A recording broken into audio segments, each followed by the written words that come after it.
G'day and welcome to Pints with Aquinas. My name is Matt Fradd. This is the show where we discuss faith and philosophy and theology, and I'm super excited for our guest today. We're going to be interviewing philosopher and theologian Dr. William Lane Craig. I'm actually at a Baptist church today. This is why the setup is differently. This is the church that Dr. William Lane Craig attends, so I'm super excited. This is the first evangelical that we've had on Pints with Aquinas, at least as a video show. So super pumped about this. We're going to be discussing faith, atheism, all these sorts of things. I'm not going to get into the particular differences that exist between Catholics and Protestants because out of respect for Dr. William Lane Craig, he likes to stick to what he calls mere Christianity, what we agree on. So that's what I'll be doing today. So for those of you who are hoping for fireworks, hopefully you'll be disappointed. Besides, me arguing with Dr. William Lane Craig is the intellectual equivalent of me wrestling with Joe Rogan. It wouldn't end well for me anyway. So there you go. Here is my interview with Dr. William Lane Craig. I was telling you before the interview that I first became familiar with your work in around 2007. I was over in Ireland. The new atheism was a big thing back then. And I listened to many debates, and I have to say it was embarrassing to see so many Christians be demolished, at least rhetorically and often substantively, I thought, by these atheists. And I heard about this debate between Christopher Hitchens and William Lane Craig, and I was reluctant to view it because I thought I can't see another debate where the Christian gets trounced. Well, I was pleasantly surprised, as charming and rhetorically effective as Christopher Hitchens was. You just took him to the woodshed. And so I wanted to ask you about that debate. What are your thoughts on it? What was it like meeting Christopher Hitchens? Well, the interesting thing about that debate was that I didn't want to do it either because I knew that Hitchens was so famed for his rhetoric and purple prose, and I didn't think it would be a substantive debate, and I could get corralled into a situation where it was all basically rhetoric. But the people at Biola told me that the student society or student organization had already contracted with Hitchens to do this debate, and they were on the hook for $12,000. And so they had to find somebody who would be willing to debate him. And so even though I initially refused, they begged me to do it. And I said, all right, I will do it. I think that this would be something that would draw a lot of attention if I can just not be bamboozled by his rhetoric. Well, just shortly before the debate, Hitchens and I were on a panel discussion in, I believe, Dallas, Texas together at the Christian Booksellers Conference.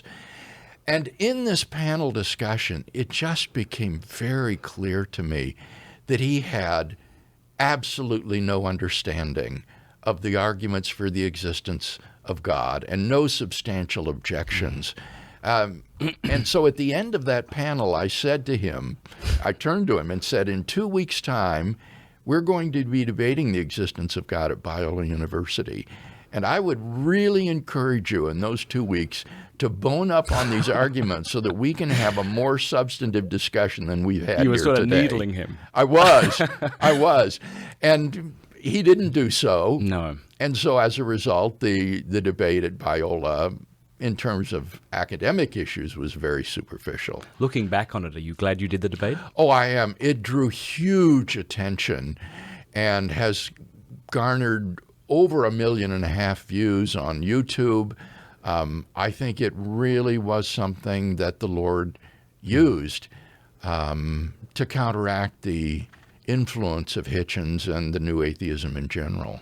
And to his credit, in an interview prior to the debate, he spoke kindly of you. He said, I don't usually get phone calls from fellow atheists saying, don't blow this, but he got many before he debated you. I hadn't heard that. He was very gentlemanly. A lot of people were shocked at that, in that they said he was like a lamb in wolf's clothing. He didn't really use his normal vulgarity and profanity. He was really, really well behaved in that debate, probably because it was at a Christian university and he didn't want to alienate everybody. And so he was very gentle and well behaved. And I think that worked to his detriment. Yeah, maybe. Quite honestly. Okay, and then later on, you ended up doing a 3-on-3 debate in Mexico, I believe. And this is when you first met Richard Dawkins, who famously has refused to debate you. What was that encounter with him like? And well, this was, again, another one of these things that has an interesting backstory. The debate was originally supposed to feature 3 atheists, one of whom would be the physicist Michio Kaku. Mm-hmm.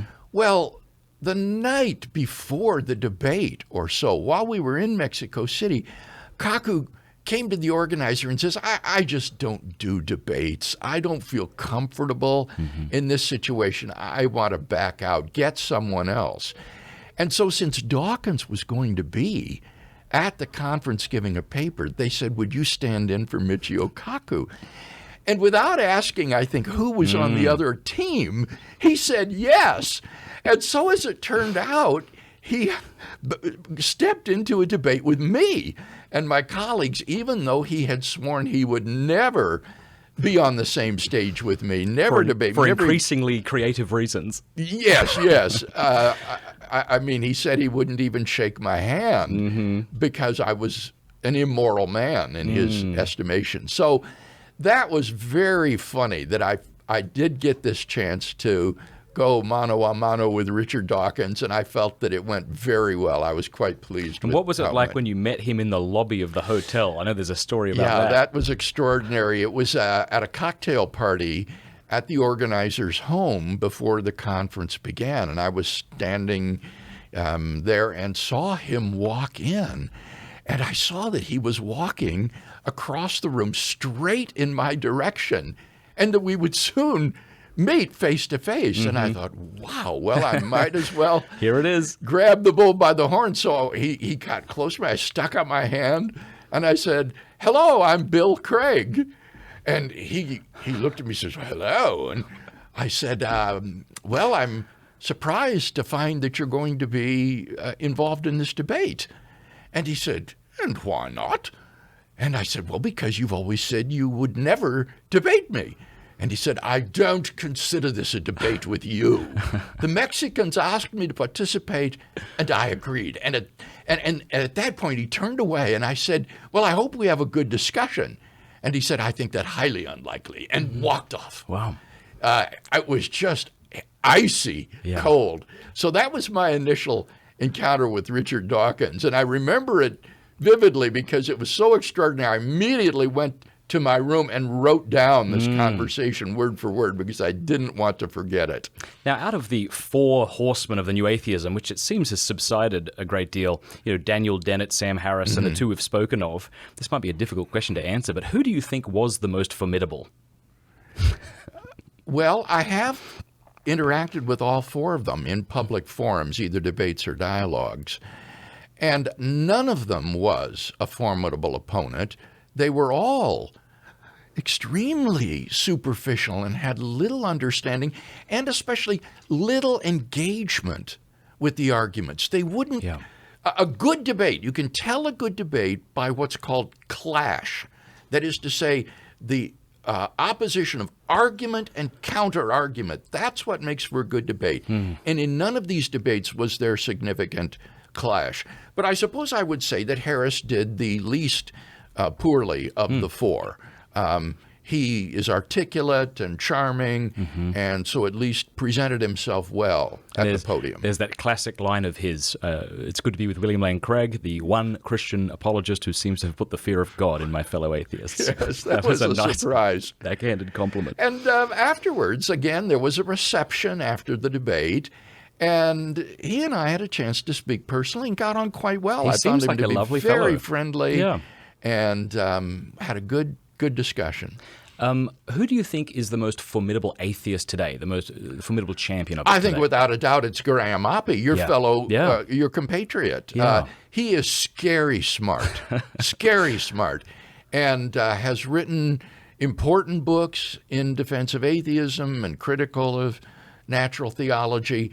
J. Howard Sobel, the Canadian philosopher, was also a formidable opponent, but he's passed away. And so that leaves, I think, Graham Oppie as the torchbearer for the atheist cause. So here's my next question. If you could choose one Christian apologist other than yourself to debate him publicly, who would you choose? Wow.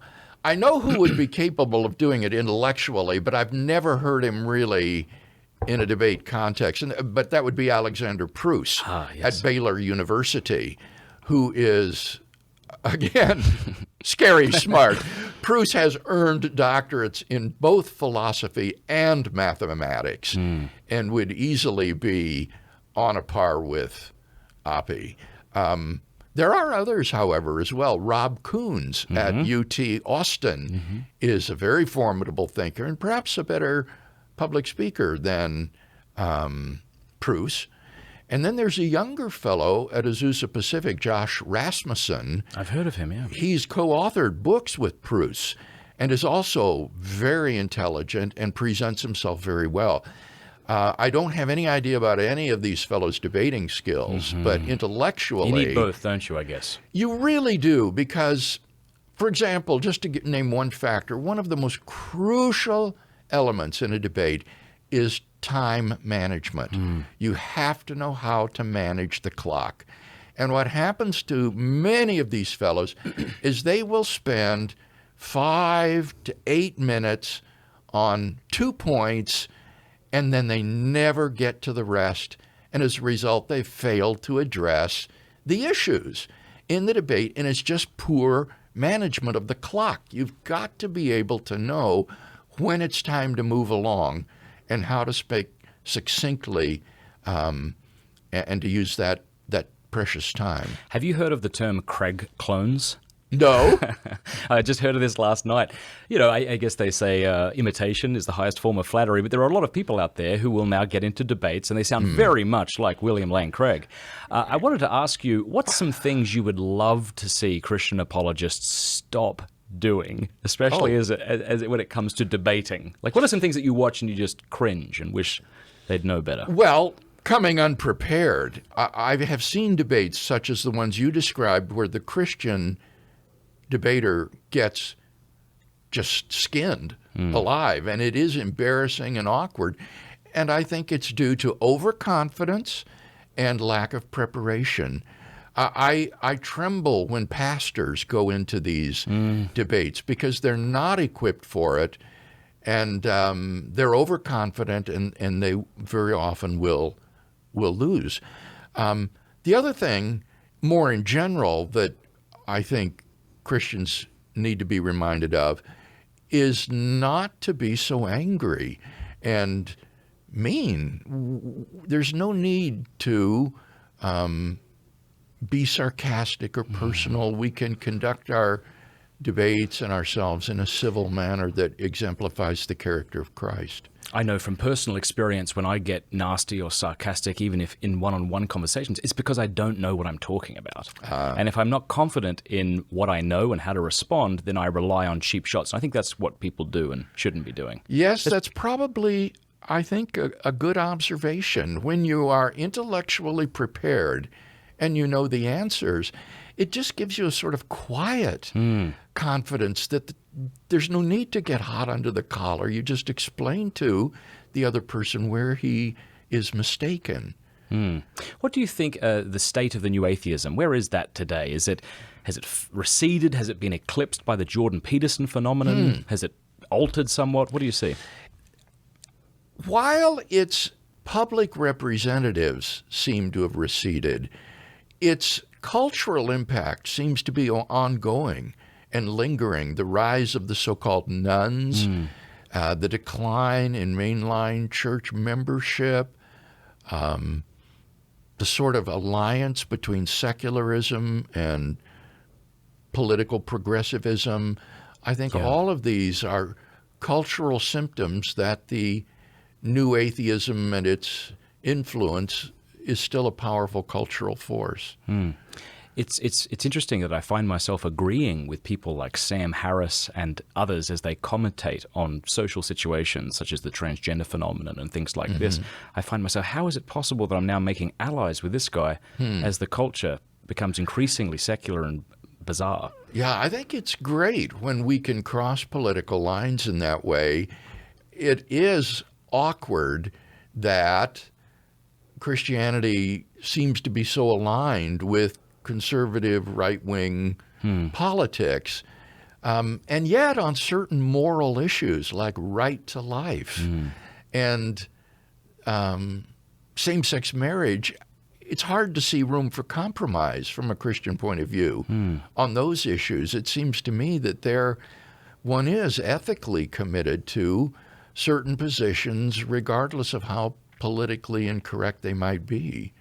This show is called Pints with Aquinas, and I know you differ with Aquinas, as many of us do on different things, but I'm sure you have some respect for the man. Oh, of course. And especially when it comes to argumentation and things like this. Yes, whenever I deal with a substantive theological issue, one of the first things I'll do is see what Thomas Aquinas has to say about it, so that even if I disagree with him, in the end, certainly his viewpoints need to be sought. So in my most recent work on the atonement that I did, I looked not only at Anselm's, whose book, Cur Deus Homo, Why the God-Man, is epical in medieval theology. Nevertheless, I wanted to see what Aquinas had to say on the atonement as well. One of the things I think people appreciate about him, and I do too, is that he would seem to steel man, as opposed to straw man, his opponent's arguments. I've never heard it put that way. No, I haven't, but you're right. Well, I think you do a great job at that. You articulate your opponent's position fairly, which I think then allows that person to kind of respect you more before you critique it. Well, thank you. That is important. You don't want to attack straw men because then your critique has little value. But if you can state the opposing view persuasively, for example, the problem of evil and suffering, you present that forcefully, then your answer will have all the more weight if you're able to turn back the force of that argument. I think it's illustrative that, Aquinas, in some of his works, he has a big work called De Malo on evil, and sometimes there he'll present himself over 24 objections to the position he wants to make. And even in the Summa Theologiae, he comes up with as many as 12. But when it comes to God's existence, he can only think of 2 that are worth responding to. And it seems to me that those are the 2 that are usually the most formidable or serious today. And those are namely the problem of evil and the idea that we can explain everything without God anyway. Do you agree with that assessment, or do you think that there are other good arguments against God's existence? Well, I do think that there are coherence of theism arguments. For example, that simplicity and the Trinity are incompatible with each other, or that divine timelessness is incompatible with God's action in the world, particularly the incarnation of Christ, or that Platonism provides a very substantial challenge to the doctrine of divine aseity or self-existence, because these Platonic entities like numbers, sets, and other mathematical objects, propositions, properties, possible worlds, seem to exist a se. They seem to be self-existent, uncreated, eternal beings. And this is a tremendous challenge, I think, to theism. It was one that troubled me for years, but was simply on the back burner until some years ago I took it down from the shelf and began to work on it. And I spent 13 years on that problem until I came to real intellectual peace and satisfaction with it. So I do think that issues related to the coherence of theism can also be formidable objections. And those objections are a lot more serious than can God create a rock so heavy that he can't lift? Oh, of course. Those sorts of things. Yes, of course. This is sort of what we hear on YouTube, but there are people doing real work like that. Well, what was your solution to the problem when it came to Platonism being a threat to God? Well, now this is interesting. It's essentially Thomistic. I became an anti-realist about these abstract objects. I don't think there really are such things. Things like, when you say abstract objects, you mean things like? The number 2. Yeah. For example, we have 2 pints here on this table. Of water, to be clear. Yes. But in addition to the 2 pints, is there a third thing, the number 2? Well, I don't think so. I don't think that the number 2 exists in the same way that these do. Objects. Is that what you mean? It doesn't exist independent of the 2? Well, I don't even think it exists at all. Okay. And I think that a great deal of our ordinary language refers to and quantifies over things that don't really exist. And so I've become an anti-realist with respect to these mathematical entities and abstract objects.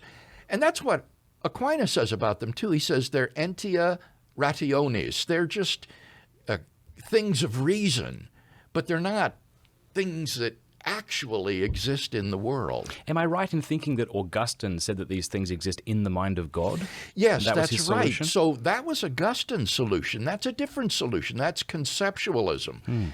And that is the historic Christian position, is that these Platonic entities don't exist as abstract objects. Rather, Augustine took the realm of the forms, the Platonic forms, and he moved them into the mind of God as the divine ideas. And so these things exist, but not as abstract objects. They exist as ideas in the mind of God. Well, Aquinas took it a step further, and I think in the right direction, in saying God's thoughts are not complex. There are not really a plurality of divine ideas. That's just our way of conceiving of it. But in fact, God's cognition is simple, and therefore it's true that God grasps all of these truths, like 2 + 2 = 4. It's not as though there are really a plurality of divine ideas. And so I find that view to be a step forward, an advance on the Augustinian view, which simply moves the Platonic realm into the mind of God. Interesting. Well, speaking of Thomas Aquinas, I wanted to get to some arguments against God's existence, and I think the most formidable one, at least emotionally and maybe even logically, is the problem of evil. And I know there are different ways to articulate that argument, but I wanted to share with you sort of Aquinas's and just have you respond to that. Again, I think Aquinas does a great job at arguing against himself. You sometimes think, how's he going to get out of this one? Yes. He says, "It seems that God does not exist. Because if one of two contraries be infinite, the other would be altogether destroyed. But the word God means that he is infinite goodness. If therefore God existed, there would be no evil discoverable. But there is evil in the world, therefore God does not exist." That's a very metaphysical argument. That has nothing to do with why would God permit evil and suffering, which is the normal way we think of it. How could an all good That's right. all-powerful God... Yeah, we're offended or we're... Yes, allow these things. Why doesn't he intervene to prevent or stop it? But this is a very metaphysical argument. He's saying God's infinite goodness, in a sense, just expels evil so that it cannot exist. Like if there were infinite light, there would be no dark. Right, exactly. And here I think that Augustine took the right tack, namely that evil does not have any sort of positive ontological status. Evil is a privation. Parasitical. Yes, exactly. It is an absence of something, namely it's a privation or a lack of proper order in the creaturely will. Rather than being ordered to God as the supreme good, it's ordered toward lesser goods, and therefore there is evil.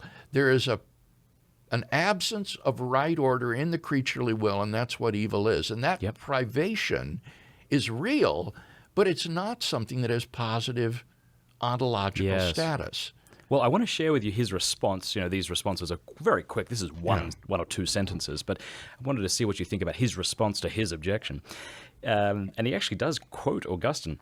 He says, "As Augustine says, since God is the highest good, he would not allow any evil to exist in his works unless his omnipotence and goodness were such as to bring good even out of evil. This is part of the infinite goodness of God, that he should allow evil to exist and out of it produce good." What do you think of that as a response, and what might be a better response, at least in the sense of convincing Well, there others? he does seem to be addressing the question, why does God allow these things? Whereas I took his question to be more metaphysical and require that Augustinian answer that I gave. But beyond that point, to ask why does God allow it, well, I do think that is an expression of the goodness of God, that he gives freedom of the will to creatures so that they are significant moral agents, and that entails the risk that they may make bad choices. So I think that it is an expression of the goodness of God that he accords to creatures the freedom to disobey and thereby to bring about this privation in the world, which is evil. Certainly when you think of evils in the world that we can't seem to see how any good could come from them, it's quite troubling. Even the suffering of animals, in Australia right now, you have a lot of forest fires, and these poor things are burning to death. It doesn't seem like there's any good that could come from that, or we can think of horrific things like sex slavery, or these sorts of things. It doesn't seem like a good God would allow it, does it? That's right, it doesn't. And I think that emotionally, this is very difficult. But logically, at least, there's no logical contradiction in saying that God has morally sufficient reasons for allowing these things to occur. The atheist would have to show that there's some kind of a logical impossibility in God's having a morally sufficient reason for allowing this to occur. And this is now generally acknowledged to be a burden of proof that no atheist can sustain. It simply lays a burden on his shoulders too heavy to be supported. Rather, the atheist's better line is to say, well, it's possible that God has a morally sufficient reason for permitting these things, but it's highly unlikely because these things look pointless. They look as though they have no justifying ends. And here I think that the proper response, among many, is to point out that we're simply not in a position to make those kind of probability judgments with any confidence. We're limited in time and space, in intelligence and insight, and it might be that God's morally sufficient reason for allowing these forest fires in Australia might not emerge until 500 years from now into the future. In fact, when you think of such a major, devastating event, this is probably going to change Australian culture and the course of the future in Australia. It could have ramifications far-reaching into the future through the sort of ripple effect that any event sends through history, such that God would have, in the end, morally sufficient reasons for allowing this to occur. It's really actually the trivial events, like hitting my thumb with a hammer, that are harder to see why God would permit that. But for big events like the Holocaust or the tsunami several years ago or these Australian fires, it's not at all difficult to imagine that these could send a ripple effect through history that might be just earth-shattering and changing, so that God could well have morally sufficient reasons for allowing these. Now, what you'll be accused of saying and what you're not saying is that therefore the Holocaust was good. Right. That would be a consequentialist view. Some people and ethicists think that if something has good consequences, then the action itself is good. In other words, they think the end justifies the means. And I think we quite properly reject that kind of ethical theory, consequentialism. It is not true that the end justifies the means. It can be the case that there are certain events that are genuinely evil, but that are justly permitted and do, in fact, ultimately have good consequences. But those good consequences don't make the acts themselves good. Right. No Christian would say, because of the crucifixion, therefore the rebellion of Adam and Eve was good, because it ended well. Yes, that's correct. Or even that because Christ's crucifixion resulted in the salvation of so many people, that it was a good thing that the Romans did in torturing and crucifying him. No, that was evil. That was wrong, what they did. It was inhuman. But in the sovereignty of God, God has brought good out of that. And this is back to Aquinas, isn't it? This is just what Aquinas just said. Yes, It belongs to the sovereignty of God that he can bring good out of evil. Yes, exactly. Well, speaking of, ends not justifying the means, I want to get your take on lying. Thomas Aquinas and the Catechism of the Catholic Church is quite clear on this. Aquinas is very clear that it's never permissible to lie, using sort of natural law theory, the idea that speech is for truth, and to pervert the end of speech would be to pervert the act, and therefore under no circumstance can one lie. Of course, as soon as you say that, someone brings up the Nazi at the door situation. Yes, of course. And so I wanted to get your take on lying in general. I suppose, no, I'm not an ethicist, I have to say. So this is outside my area. But we're all faced with these moral dilemmas, and so they're rather inescapable. And my inclination is to say that lying can be morally justified in certain circumstances because of our duty to a higher moral law. There's a sort of hierarchical structure of moral laws, and it would be more important to fulfill the command to love your neighbor as yourself than to not bear false witness. And so it would be better to lie to the Gestapo police at the door than to surrender the Jewish family in your cellar over to them by telling them, yes, we've got some hiding in the basement. Yeah. In Thomistic philosophy, we talk about things being intrinsically evil, never permissible, and then other actions can be permissible, depending on the circumstances. But do you think that there are things that are, have this language, intrinsically evil? Well, so lying yes, apparently I wouldn't do. be one. I mean, I think something can be intrinsically evil, but it could be justified that you do it in light of an overriding good. There are some things I think that could never be done, however, which is probably what you're referring to. For example, I would say blasphemy or not loving the Lord your God with all your heart and soul and mind and strength, but bowing down before some idol and denying him. It's hard for me to see how such an act could ever be morally justified. In my mind, as I think through this, and I don't have a hard and fast conclusion on this either, but I suppose I would say I'd go with Aquinas and the Church in thinking that lying is never permissible, but I suppose I would say in extraordinary circumstances, such as the Nazi at the door, you wouldn't be necessarily culpable. But that's just where I'm at right now. Does that make sense for the guilt of that?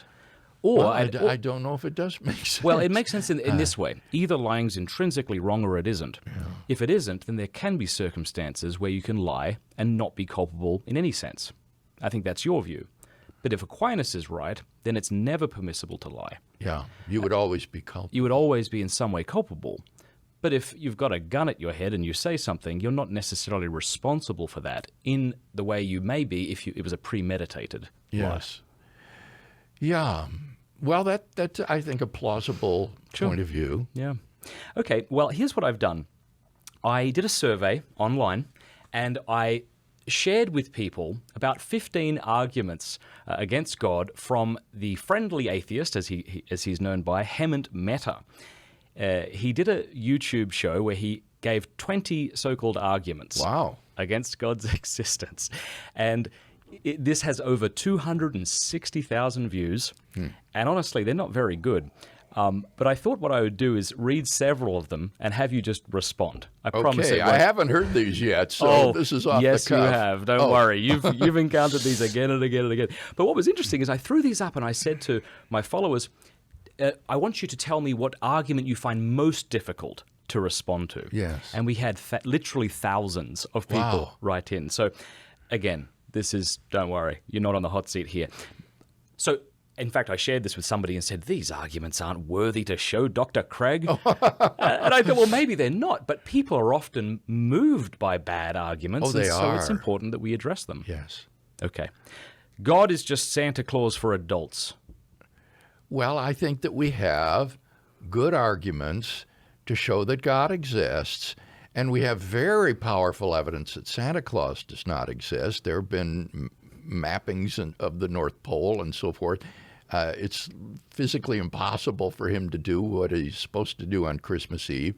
But we don't have comparably good arguments against God. So I think that the situation is not analogous. Okay. Next objection. Who created God, and how does your answer to that make any sense? My view is that God is a self-existent, uncreated, eternal being, and therefore cannot have a cause. And this is not something that's special pleading for God, the atheist has typically said this about the universe, that the universe is uncreated, eternal, and self-existent. But I think that's highly unlikely in light of modern cosmology. But it shows it's not special pleading for God.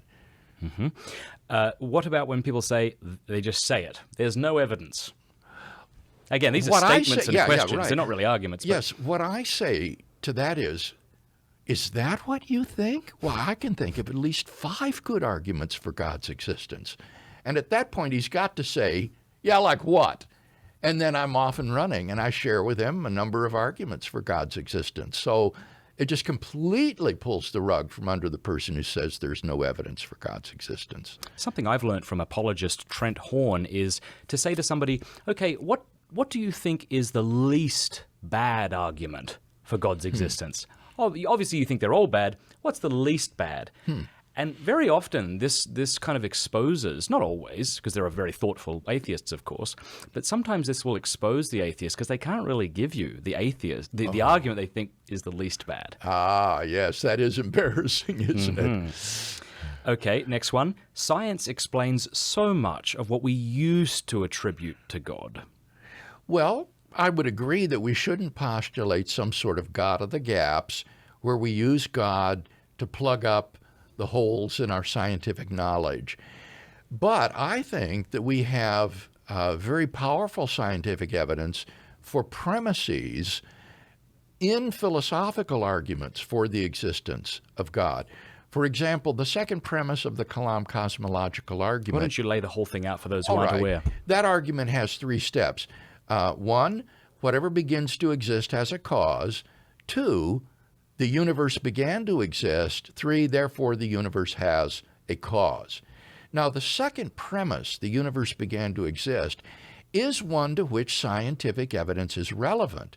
And contemporary cosmology provides, honestly, very, very powerful evidence in support of the truth of that second premise. So in this case, you've got a philosophical argument for God's existence that contains a premise which is powerfully supported by contemporary science. Another example would be the design argument based on the fine-tuning of the universe. And it also has 3 steps. 1, the fine-tuning of the universe is due to either physical necessity, chance, or design. 2, it is not due to physical necessity or chance. 3, therefore it is due to design. And again, the second premise, that the fine-tuning is not due to physical necessity or chance, is powerfully supported by contemporary science. Richard Dawkins argues against physical necessity on scientific grounds. So he has 2 options left.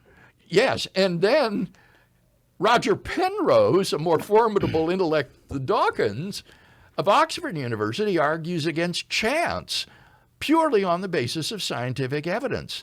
So there's very good scientific evidence for that second premise, and given that premise, then you have a philosophical argument for a cosmic designer of the universe.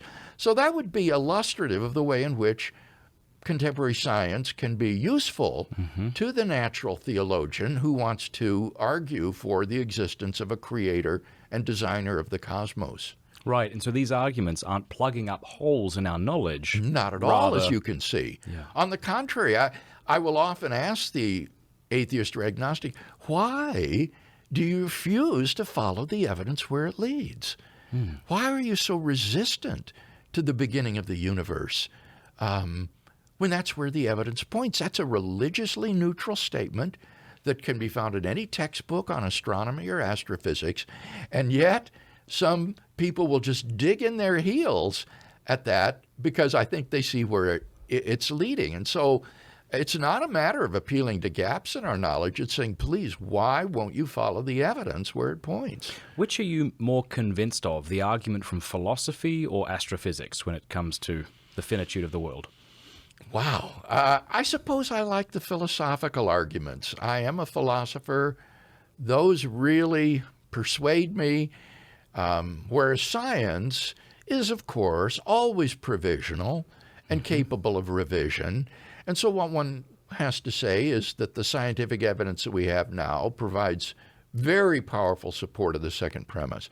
But these metaphysical arguments against the infinitude of the past just strike me as cogent, persuasive, and they've been around for 1,000 years or more. And this is something I really hope Thomas Aquinas is wrong about. Because Yes. he has blistering words to say about the Kalam argument. His contemporary St. Bonaventure Exactly. proposed it, and but I hope he's wrong. And Yes. whenever I hear people articulate it, I mean, it seems cogent to me. In defense of Aquinas, Way to go. This is a way to appeal to our fan base. good. Yes. In defense of Aquinas, he does think that the Kalam cosmological argument offered by these Islamic theologians is a good probability argument. It does establish that there probably is a first cause of the origin of the universe. But because Aquinas' standard for success in natural theology is so high that it has to be a demonstration, he says we shouldn't use these probability arguments. They make us look bad. They are an embarrassment. He says before unbelievers we should restrict ourselves to strict demonstrations. Well, almost no natural theologian today holds to so high and unrealistic a standard in natural theology, and that would mean these probability arguments have a proper role to play in our natural theology. I want to get you to give us the sort of philosophical argument for the finitude of the past, but I think it does say, again, a great deal about Thomas Aquinas, who people will often accuse him, you see, of being under the thumb of the church, but he rejected the most prominent argument in Christian history up until that point, Anselm's ontological argument. He rejects it. Yeah, and then that's he rejects right, the cosmology. So that is just to say that if he were simply under the thumb of the church, at the very least he wouldn't put them forward, but he thinks he refutes them. It might be more accurate to say that the church is under the thumb of Thomas Aquinas, given the influence that he's had and his recognized place in the Have you been history of the shocked church. at that as you've interacted with Catholics? You think, why are you also hung up on Thomas Aquinas? Yes, yeah, I do think that because, I mean, I've read Aquinas. I studied him from the master's level on and read him, and it does seem to me odd that there is this sort of slavish devotion to this particular medieval thinker, but his being recognized by the church in the way As the that he theologian, has, yeah. yes, it gives him this very hallowed position. Is there someone like that, would you say, in the evangelical world or history? I know there are lots of different kinds of Protestants, but is there Well, probably Augustine. More in the kind of Calvinist-leaning community? Yes, more so there, but really almost for all Protestants, they look back to Augustine with tremendous reverence and authority, I think. But most certainly, neither Augustine or Aquinas is infallible, and so we should... Oh, absolutely. And they would have insisted on that themselves. Absolutely. Well, this is even what Aquinas says towards the end of his life, that if I've taught anything that's in contradiction to the church, reject it. And he famously denied the Immaculate Conception, or infamously. Let me explain. So he couldn't reconcile the Immaculate Conception with Christ being the Savior of all. And so he said, well, she was sinless from the time of being in the womb of her mother, but not at conception. He's quite clear on that. And it wasn't until Duns Scotus formulated a sort of argument that showed how the two could be reconciled that the church... And so Aquinas' concern, I gather, from what you just said, was that if Mary was immaculately conceived, she was without sin and therefore didn't need a Savior. Right. And that's not the position of the church. Wow. The position of the church is that she did need a Savior, but that she was saved preemptively. So I think it was Duns Scotus' analogy. He said, you suppose a man's walking through the forest and he falls into a pit and you reach down and pull him out. That's one way of saving him. Well, the other way you could save him is just before his foot is hovering over the hole, you hold him back. And so that's the position. But yeah, interesting. I don't want to get into the Immaculate Conception, but there you are. You already did. Sorry. Sorry, brother. No, it's too late. All right. Well, let's... obviously, too, here's another argument when we look at some of the apparent atrocities in the Old Testament. Here's another argument from Hemant Mehta, or a statement really. Drowning just about everything alive? Not really a sign of love, is it? No, it was a sign of judgment. He's talking about Noah's Ark, flood. I assume, yeah. And that was a sign of judgment upon a corrupt and enormously wicked world. So, right, it's not a sign of love. No. But is it in contradiction to God being all No, loving? because God is holy and just, and so in a sense he administered capital punishment on these persons. Okay. There are thousands of gods you don't believe in. What makes yours any different? There's good evidence and arguments for the existence of a monotheistic God, and I think there are good evidences in the New Testament for the person of Jesus of Nazareth as God's decisive self-revelation. And that sets these Christian monotheism apart from every other religion or credo in the world. Okay. Prayer has never fixed anything physically impossible. Why won't God heal amputees? Well, God is sovereign, and it's up to him whom he chooses to heal or not. Amputees will be healed in the resurrection when we are raised from the dead with whole supernatural bodies. And until then, God has chosen not to do that kind of restorative work, apparently. But would you go so far as to say that this hasn't happened or won't happen? Well, let me say that I wouldn't go so far as to say that it couldn't happen. God could heal an amputee if he wanted to, but I don't know of any case that he has. What about healings in general?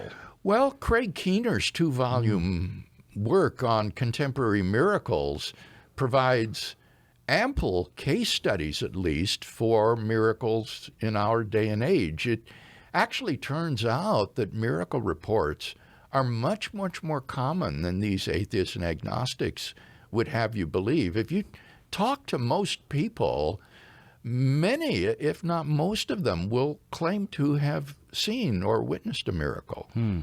I wonder, just a side note, do you ever get tired of responding to the same objections, saying the same things, giving the same arguments? You've been incredibly devoted to defending what you call mere Christianity and God's existence. Do you ever get tired of it and want to get into beekeeping or something else? No, I don't think so. I don't. I mean, when someone says things like, there's no evidence for God's existence, or God is just Santa Claus for adults, or something of that sort, I find these amusing, honestly. They kind of tickle me because they're just so pejorative silly. And silly, really. Yeah. Okay. Where you're born essentially determines what you believe. Why is the truth based on geography? Okay, I've written on this one quite a bit. And, boy, where to begin? Let me say that if you think that the fact that where you're born affects what you believe, invalidates the truth of what you believe, then you are guilty of a textbook example of the genetic fallacy.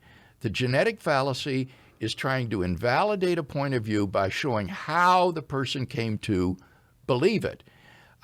So, for example, the fact that I believe that the Earth goes around the sun is due to the fact that I was born in 20th century Western society rather than in ancient Greece, for example. Does that make my belief that the Earth goes around the sun false or unjustified? Well, obviously not. That would be a genetic fallacy. And in the same way, it's true that people's religious beliefs are largely determined by where they're born, but that doesn't do anything to invalidate the truth of any one of those beliefs. That is a question of the evidence, and that, therefore, requires us to look at the evidence for and against these beliefs. Right, so it would be fallacious to say you're only an atheist because you were raised in Portland, Oregon. Well, it would be fallacious, but it would be a legitimate turning the tables, because this argument or objection is a double-edged sword.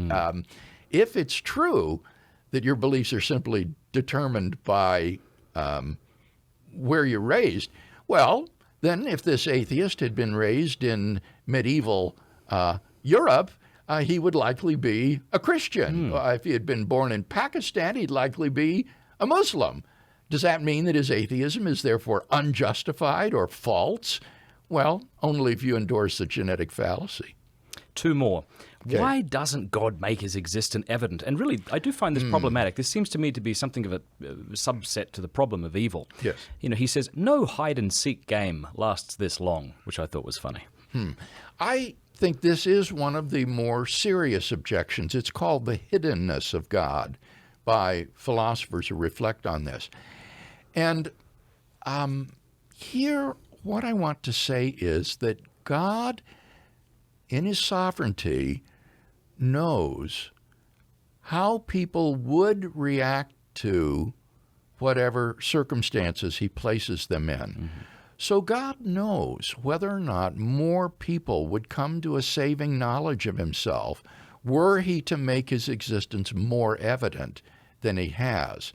And given that God's will is to save as many people as possible, I think that it's quite possible that God has given evidence to us, which is sufficient for those with an open mind and an open heart to find him and find eternal life. And that if he were to provide more evidence of his existence, no more people would come to find a personal relationship with him and eternal life. True, they might come to believe that God exists. They might add another item to their inventory of things that exist, but that doesn't mean that they would come to love him and know him and find eternal life, which is what is God's real interest. It's not just getting people to add another item to their ontological inventory. It's bringing them into this love relationship with himself. And I think for that purpose, God knows exactly what amount of evidence and hiddenness is appropriate to achieve that. We see an example of this, don't we, in the book of Exodus, where God's existence is more apparent, perhaps, then as is today, and yet that doesn't mean they didn't worship the golden calf. Right. They had the pillar of fire by day or by night and the pillar of cloud by day, and yet it didn't produce heart change in the people. They believed that God existed, but nevertheless, as you say, they turned to idolatry again and again with tiresome repetitiveness. Israel apostatized.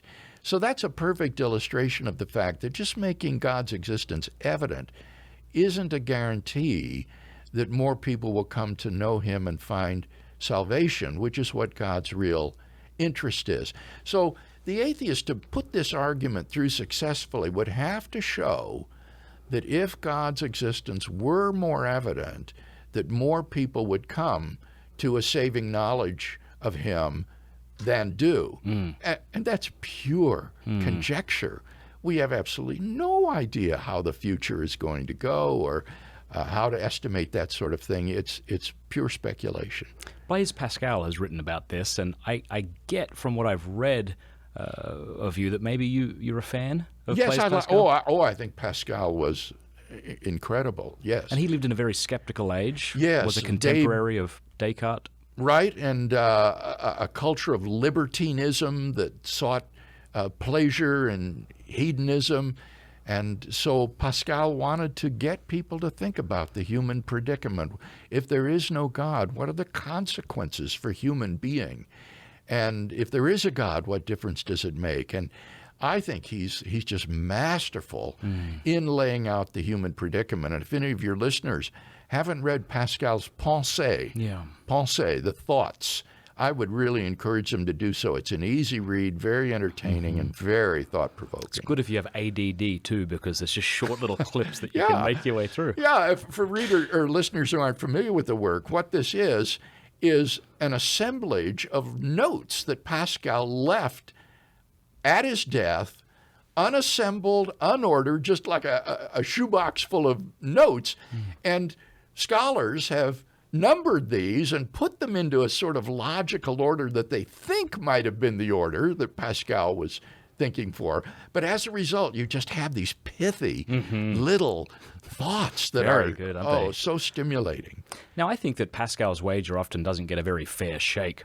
I think that if there's people out there watching perhaps now, and the two live options on the table are atheism and Christian theism, And they might want to say, well, maybe agnosticism is just the most respectable decision because at the end of the day, I'm not 100% sure, so I'm just going to remain on the fence. What would you say to someone like that? Well, I think when you're down to atheism versus Christian theism as your alternatives, then Pascal's wager really goes through. And that wager is that if you believe and you're right, you gain infinity. Whereas if you believe and you're wrong, you've just lost. You'll never know. Well, you'll never know, and all you've lost is the pleasures of sin in this lifetime. Whereas on the atheistic view, if you're wrong, you suffer infinite loss, separation from God. Whereas if you're right as an atheist, all you've gained is the pleasures of sin for this brief lifetime. And so Pascal is quite right in saying if you do a cost-benefit analysis, if the evidence is equal now, that's the key here, that the evidence can't incline either way. If the evidence is 50-50, then he says a cost-benefit of analysis says you should believe. And I think that's right. Well, suppose somebody hears that and they agree with you, but they just don't know how to make themselves believe. It feels like they're being hypocrites or something. Yes. Or fake, phonies. Pascal addresses that issue, and he says what you should begin to do is immerse yourself in the Christian community. Start going to church, participating in the services, prayer. I would add things like Bible reading, Christian fellowship, and God will work a change in your heart through these spiritual practices that can help to bring you to belief. I wanted to ask you, would you consider yourself a Protestant or evangelical? What do you like? I don't mean to be offensive. I don't know the terms that people like to use. Either of those labels is one I accept. Yeah. So you're a Protestant, I'm a Catholic. I thought maybe we could say, what is something that you think we could learn from each other? So, not to put you on the spot. No, that's a fair question. Well, one thing as a Catholic, and I think that many Catholics find very admirable in their Protestant brothers and sisters, is their love and reverence of Holy Scripture.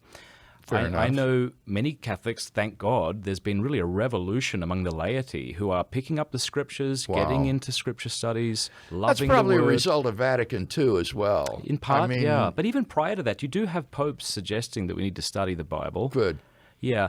Either way, we are seeing that, and thank God for that. Yes. And I see that in my evangelical friends. I see the emphasis they place on their personal relationship with their Savior, which I think is beautiful. And in even the way I find that evangelicals get together in small groups, and they see the importance of living a life in fellowship with others. Very true. I think that's something we Catholics can learn from.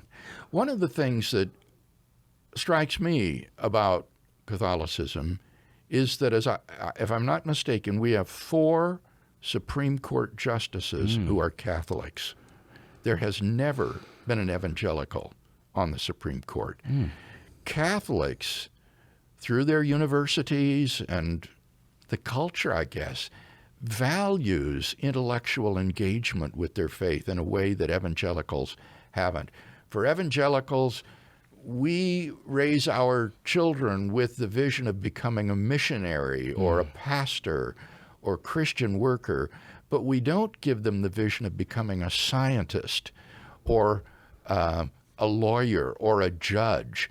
And as a result, we have not had the sort of influence in American society that Catholics have with respect to justices.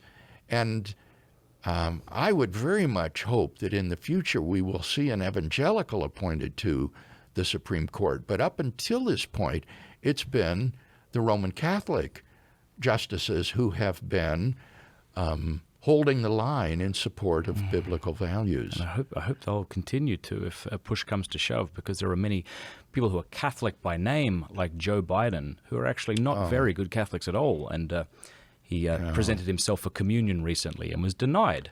And I'm glad he was denied. I saw that. Yeah. It was embarrassing. And I think it was an act of charity. I mean, if you believe what the Catholic Church believes about the Eucharist and you take Paul's words that you shouldn't, present yourself, then it would be an act of charity. You're eating and drinking condemnation on yourself. Yeah. Yeah. So I think, we're seeing a lot of scandals in the church, in the Catholic Church now. It's heartbreaking for us Catholics, and many people are fleeing, and there's part of me, and I'm like, I get it. But I think we're going to see a sort of a revival or a renewal as people draw closer to Christ and the scriptures and the teachings of the church. And it's no longer fashionable to be culturally Catholic. I think that's the last thing anyone wants to be, is Catholic if there's no good reason for it. Yeah, I hope you're right, and I'm optimistic as well. I think, now this is doubtless controversial, but I think that the best thing that the Roman Catholic Church could do to get past these sorts of current problems would be to eliminate priestly celibacy. In the Uniat Church, Catholic priests are allowed to have wives. And I think this has placed celibacy, I think has placed a burden upon these men that is so unsustainable that it helps to foster this terrible undercurrent of sexual abuse and scandal and cover-up. I think one of the strengths of the evangelical Protestant church is our married pastors. A pastor and his wife are the models for people in the church and for the Christian family. And wow, if that were to happen in the Catholic Church, it would revitalize it, I think. Well, certainly, priestly celibacy is a discipline, not a doctrine, and so it's open to changing. And I myself attend an Eastern Catholic church here in Roswell, Epiphany of Our Lord. It's lovely. And as you say, priests prior to ordination can be married. But I would disagree that priestly celibacy is the primary factor that would lead a priest to abuse another person. Certainly, what do we do with our Lord's words, who says if you can accept being a eunuch for the kingdom, then you should, and it wasn't too much of a burden for Paul, presumably. Right. So there has to be... Or Jesus himself. Do you not see there being any role for... Well, I would see it as voluntary rather than required. But isn't it voluntary if one chooses to be a priest? Oh, but, you can't be a priest... That's true. You can't be a priest in the Western Church and be married unless you're kind of converting from Anglicanism. And yet there's a precedent for that, as you say, in Eastern Catholicism. Yeah, that's been the tradition. Yeah, and we have married Western priests who say convert from Anglicanism and the like. Yeah, but then I think us in the Church too. We look at. We hear the argument, and this might not be the argument you're making, but some people might say, well, if only you would allow married priests, then, my goodness, you guys would explode in your numbers and you'd have a lot more priests. But we look at the Anglican Church. That didn't happen there. But that might be for other reasons. Well, that's a fair counter-argument, I think. That's a good point. In the United States, the poor Episcopal Church has just been in collapse. So... yes, well, this shows the importance of having not only these practical matters, but also right doctrine. And as churches like the Episcopal Church have become increasingly unbiblical in the doctrine, there's just no reason, if you're a parishioner, to get up in the dark and the cold on a Sunday morning and go worship somebody that isn't there. Yeah. No, I think we are seeing this resurgence and this renewal among all Christian denominations, perhaps, that we want to be serious about our faith. And so I suppose that leads me to... Let me ask you, please. Did you see my dialogue with Bishop Barron? I did. Okay. We got on famously. Good. And the Catholics who were involved in and attended that event were so enthusiastic. And I thought, this shows how we can work together and collaborate. No, indeed. I think you've done a tremendous deal of good in the Catholic Church just by your witness and your writings and your research. You've inspired people I know to write on this in this area of atheism things, and they're doing tremendous work actually. And that's because of your work, and you're outside of the Catholic Church doing such great work. So thank you. Yeah, and the Catholics I know, they'll say, well, yeah, I disagree with him here or there, but they also find it admirable in a way. If you don't accept what the Catholic Church teaches and says you ought to believe, then of course you shouldn't become Catholic. You don't want to pretend to believe what you don't believe. As we kind of begin to wrap up here, I wanted to ask you what we Christians ought to be doing in this increasingly secular society, because I think sometimes the temptation can be to treat God as a sort of equation that we keep up on the chalkboard, and we forget that if Christianity is true, we are engaged not in a math equation or a syllogism or a series of them, but a spiritual battle. Yes. What advice do you have for us Christians as we live in today's... Well, first and foremost, we need to be training our children so that we don't lose the next generation. They are our first responsibility. And so I think Christian parents need to be training their children in Christian doctrine and apologetics, teaching them why and what we believe, simply at first from an early age, but then with increasing sophistication as they grow older, so that we don't lose them when they go to high school and university. So first and foremost, strengthen the Christian family. And this is primarily the responsibility of the father, not the mother. The father needs to provide this kind of leadership in the Christian home, in training the children in doctrine and apologetics. And then beyond that, I think all of us need to be involved in some sort of evangelism or discipleship ministry. We mean to be doing something, counseling people at a pregnancy center, serving at an inner city mission, going on a mission trip to a distant land, leading a Bible study. There are just so many different ways in which each of us can be salt and light in our dark and decaying world. And so each of us needs to be involved in that way. Thank you very much for your time. This has been an absolute delight, and I really appreciate it.